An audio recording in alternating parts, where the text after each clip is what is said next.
안녕하십니까 개인 투자자 여러분, 저는 알파프로 대표입니다. 오늘은 2020년도 7월 14일 화요일입니다. 현재 시간 10시 36분 정도 됐고요. 개장한 지 약 1시간 반 정도가 지난 시점입니다.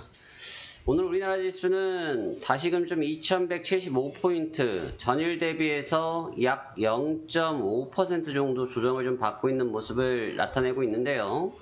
글쎄요, 코스피와 코스닥 모두 약세를 보이고 있다. 이 점에 대해서 한번 좀 심도 깊게 생각해 봐야 될 필요가 있고요. 이런 내용들에 대해서 한번 말씀 나눠보도록 하겠습니다. 먼저 새벽에 있었던 글로벌 증시부터 살펴보면서 국내 증시까지 이어서 같이 보도록 하겠습니다. 먼저 새벽에 마감했던 글로벌 증시는요, 다우지수 같은 경우는 직전일 대비해서 0.4%, 0.04%죠. 상승한 26,085포인트 선상에서 마감이 됐습니다. 일단 상승을 했다라는데 의미를 둘 수는 있긴 한데 움직임들이 상당히 좀 골치가 좀 아프네요. 어떤 움직임이었는지 좀 살펴볼까요? 우선적으로는 음봉으로 마감이 됐는데 윗꼬리를 아주 강하게 작용이 됐습니다. 윗꼬리를 강하게 맞으면서 상승폭을 대거 밀리는 모습을 나타냈고요. 나스닥 같은 경우도 전일 대비해서 2.14% 하락한 1390포인트에서 마감이 됐습니다. 226포인트 정도 조정을 받았죠. 역시나 좀 윗꼬리를 닮아서 강한 음봉으로 좀 마감이 됐는데 어떠한 내용이 있었는지는 잠시 뒤에 살펴보도록 하는데요. 우선 움직임에 대해서는 생각해 볼 필요가 있다. 저희가 다우지수에 대해서 말씀을 드릴 때 위와 같은 박스권에서 반복적인 행위가 이루어지고 있다는 말씀을 드리고 있는데 결과적으로 다우지수 어떻게 됐습니까? 박스권 상향 돌파에 실패했다. 박스권 상향 돌파를 시도하니까 또 여지없이 뭐가 나왔다? 매물이 나왔다라고 살펴볼 수 있겠죠. 이게 어디서 많이 보이는 그림입니까? 국내 증시 코스피 기준으로 따지면 2200포인트에서 지수가 올라만 오면 이상하리만큼 매물을 좀 맞고 있지 않습니까?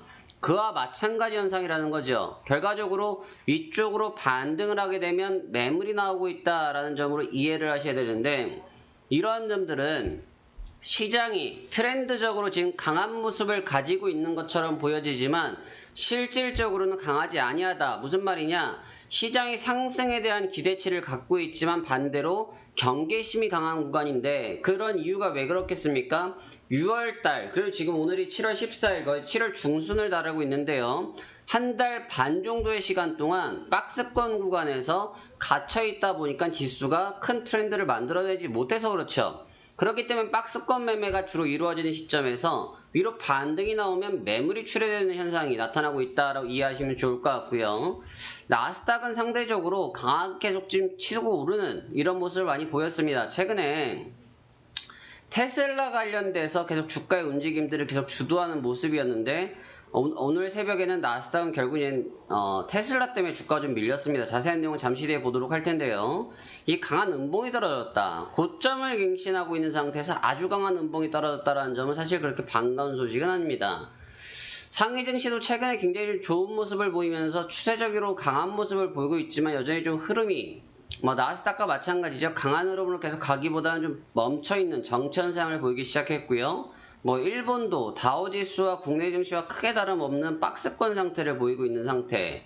독일 지수 또한 마찬가지인 박스권을 보이고 있습니다. 그러니까 결과적으로 중국 증시는 좀 번외로 본다고 할지라도 왜 번외로 보냐면 국내 증시의 트렌드와 전혀 다른 모습을 갖고 있지 않습니까? 우리나라 트렌드와 다른데 이걸 굳이 비교할 필요는 없다라고 저는 생각이 들고요. 나스닥 같은 경우는 제가 일제도 말씀드렸죠. 비대면, 코로나 이런 점들 때문에 최첨단, 바이오 이런 업종들에 대한 흐름 때문에 시세가 좀 단편적으로 만들어질 수는 있겠지만 이것이 실질적인 시세는 아니다라는 얘기를 계속 말씀드리고 있지 않습니까? 왜? 블루칩 중심, 경기에 대한 기반 산업의 중심인 다우지수의 움직임들이 그리하게 만들어지지 않으면 추세가 만들어지지 아니하기 때문에 그렇습니다. 그렇기 때문에 다우지수의 움직임과 나스닥의 움직임들이 좀 상반된 그림을 보이고 있고요. 자, 그럼 자세하게 한번 살펴보도록 할까요? 먼저 자세히 좀 보도록 하면 여기 내용이 좀 나옵니다. 거품 논란, 나스닥 급락이라는 내용이 나오네요. 테슬라가 16% 정도 치솟다가 하락을 했다라는 내용이 나와 있습니다. 자, 어떤 내용이 있냐라고 보면 사상 최고치의 행진을 이어온 나스닥 종합지수가 급락을 했다. 기술주에 대한 거품 논란 속에 차익 실현 매물이 나타났다라는 겁니다. 그러니까 이 얘기는 무슨 말이냐면 제가 방금도 말씀드렸던 것처럼 어떤 내용입니까? 코로나로 인해서 기술주들, 미래산업들에 대한 부분들이 지속적으로 시세의 솔리마 현상들이 많이 나타나긴 했지만 그런 시세의 솔리마 현상을 지탱하지 못하고 뭐가 되고 있다? 반복적으로 차익성 매물이 나타날 수밖에 없다. 왜? 시장이 올라왔기 때문에 종합주가 지수가 가지 못하고 있는 상태에서 기술주 중심의 주가들이 움직였기 때문에 거기에 대한 부분에 차익성 매물이 나타날 수밖에 없겠죠. 왜? 불안하니까이죠. 불안하니까. 이러면 입장 바꿔보십시오. 아무리 잘 나가는 주식이 있습니다. 종합주가 지수가 매일 연일 폭락을 하고 있어요. 이 주식 계속 들고 있을 수 있겠습니까? 어렵겠죠. 바로 그 부분입니다. 종목이 아무리 강하게 나갈지라도 시장이 무너지고 있으면 여기에서 종목을 보유하는 강심장이 쉽지 않다는 거죠. 바로 지금 그 점을 이야기하고 있는 겁니다. 그래서 연일 치솟고 있던 테슬라 쪽의 주가 움직임이 무너지다 보니까 기술주들, 메가 4대 기술주라고 말하는 마이크로소프트, 애플, 알파벳, 아마존 모두가 하락했다라는 이야기. 결과적으로 여기에 기대치가 쏠려있던 부분들이 매물화로 바뀌어있다는 겁니다. 그럼 국내라고 좀 다를까요? 국내 증시 다르지 않습니다. 지금 보시면 국내 증시 여전히 2200포인트에서의 박스권을 갖춘 움직임들을 보이고 있고요. 대신 코스닥 같은 경우는 저항권이 얼마였습니까? 765포인트이지 않았습니까? 765포인트를 돌파한 이후에 추세를 만들고 좀 4일 정도가 내달리는 모습을 보였는데 결과적으로 780포인트를 확인한 이후부터 또 움직임이 좀 멈춰있죠. 근데 이 친구의 움직임이랑 누가 비슷합니까? 나스닥이 비슷하죠. 봐보시면 물론 나스닥까지 강력한 힘은 아니지만 나스닥과 비슷한 추세를 보이고 있죠. 또 누가 비슷했습니까? 상해지수가 비슷했네요. 이와 같은 흐름을 가져갔지만 결과적으로 이 추세를 이끌 만한 내용들이 지속되지 못했기 때문에 무엇이 나오고 있다? 반대성 매물, 차익성 매물이라는 것이죠. 차익성 매물들이 지금 시장에서 무엇하고 있다? 출회되어지고 있다는 겁니다. 현재 우리나라 지수는 약 한 달 반 정도의 시간 동안 반복적인 구간에서의 움직임들이 계속 나타나고 있습니다. 2200선상만 부딪혔다 하면요, 여지없이 매물이 나오고 있습니다. 2200을 돌파하는 것 같거든요. 하지만 2200을 터치하는 순간 여지없이 매물이 나오고 있어요. 이제 이런 그림들이 왜 그렇게 되느냐라고 보면 삼성전자를 좀 크게 같이 보도록 할까요? 삼성전자를 보시면 여전히 삼성전자 추세가 없습니다. 삼성전자도 지금 56,000원 선상 넘어가기 시작하니까 뭐가 나옵니까? 바로 장대 음봉이 나왔죠. 매물이 나와서 끌어내렸습니다.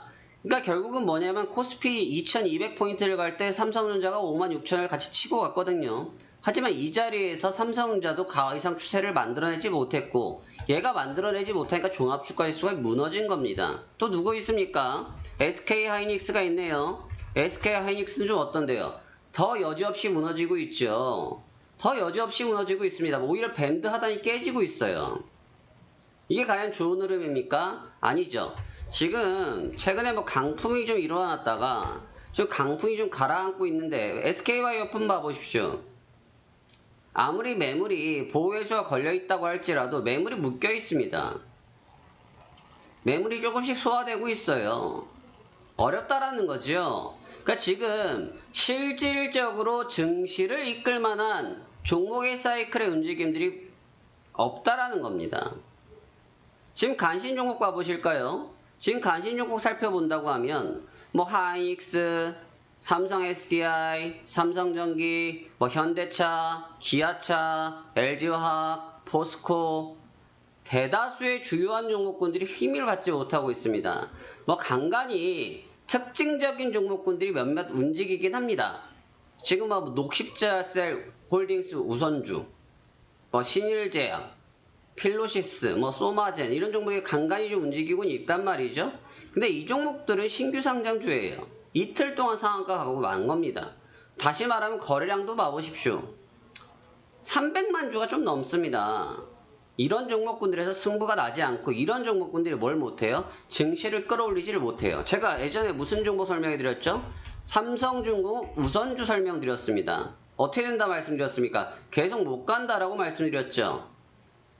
그러니까 지금 강하게 드라이빙이 걸려서 96만원짜리가 30만원까지 폭락한 이후에 다시 재반등을 했지만 다시 무너지고 있습니다. 전형적으로 주가가 깨질 때의 모습들이죠. 고점을 낮추면서 무엇합니까? 매물을 소화하는 거예요. 이게 바이오주에서는 뭐가 있었죠? 물론 대부분의 바이오 종목군들이 그렇습니다만 필룩스 같은 경우도 대부분 비슷합니다. 이런 종목군들의 움직임 대다수 비슷했죠. 지나고 나니까 그랬다가 아니라 대부분 고점 한번 찍고 흘러내리면서 매물 소화시키면서 떨어져 내려가면서 매물 소화 반복. 지금 현재가 4,300원. 이런 종목의 반복이라는 겁니다. 그러니까 지금 시장의 상황이 이래요. 어떠한 특정한 주도가 있는 상태에서 시장을 끌고 가는 상황이 아니라 순환매라는 단어를 쓰기도 좀 민망할 정도의 작은 종목군들이 좀 간간히 움직이긴 하지만 큰 의미 부여를 하긴 좀 어렵다라는 겁니다.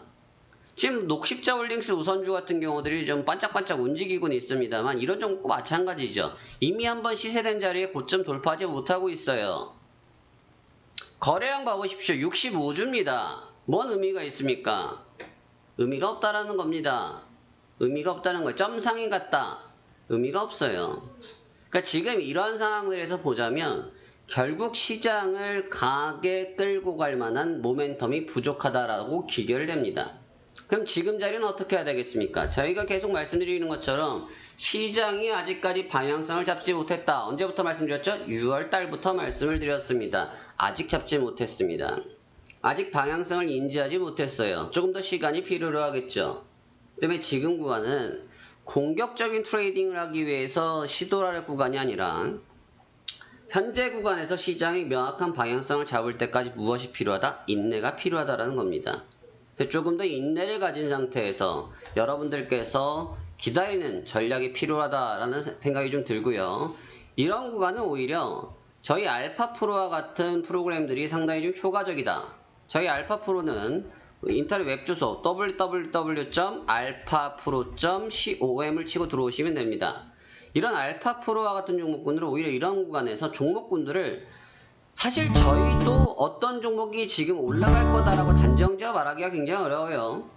하지만 이 알파프로는 이 구간들에서 종목군들을 지금 아주 디테일하게 분석을 하고 있습니다. 디테일하게 분석을 하다 보니까 종목군들을 여러 가지를 덫을 깔아놨죠. 덫을 깔았기 때문에 결국은 어떠한 특정 종목군들이 강하게 힘을 받을 수 있도록 준비를 하고 있는 상태이기 때문에 이런 AI 프로그램을 통해서 지금 구간은 조금 더 기회를 찾아봐야 되지 않을까. 오히려 우리의 불안한 심리, 우리의 흔들리는 마음, 이런 부분들을 우리 AI 프로그램이 강력하게 잡아주지 않을까라고 생각이 듭니다. 그렇기 때문에 인터넷 들어오셔가지고요. 핸드폰도 됩니다. www.alphapro.com 들어오시면 하단부에 봐보시면 무료 시험 받아보기라는 내용이 있죠. 신청하기 클릭하시거나 여기에 성함을 작성해 주시고 연락처를 남겨주시면 저희 전문 상담해드린 팀장님들께서 이 알파프로는 어떻게 운영되어지고 이러한 구간에서 어떻게 수익을 창출할 수 있는 방법을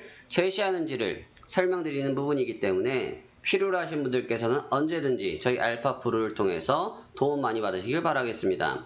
시장이 쉽지는 않습니다. 쉽지는 않기 때문에 혼자서 이 구간을 풀어내기보다는 여러가지 도움을 받으시면서 보조적인 수단을 가져가시면서 현재 구간에서 좋은 승부처를 찾는 것이 더욱더 유리하다라는 말씀을 드리고 싶고요. 아직 시장의 흐름은 강하지 않다. 다시 말하면 오늘도 시장은 조금은 쉬어가야 될 필요가 있다. 다시 말하면 조정의 가능성에 대해서는 열어두면서 우리가 준비해야 된다라는 말씀을 다시 한번 전달해 드리도록 하겠습니다.